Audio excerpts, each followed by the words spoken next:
Alright, what about if we had to find the midpoint of the line AB, designated here as M? So the line joining A to B with midpoint M, it has these coordinates: a half of x1 add x2 and a half of the sum of the y values.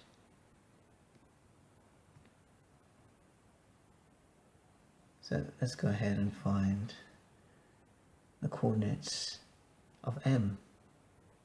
We have a half of x1 add x2, that's 3 add 1, which is 4.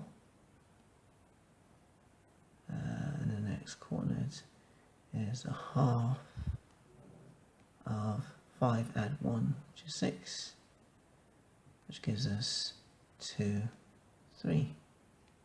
So the coordinates of M is 2, 3, the midpoint of the line AB.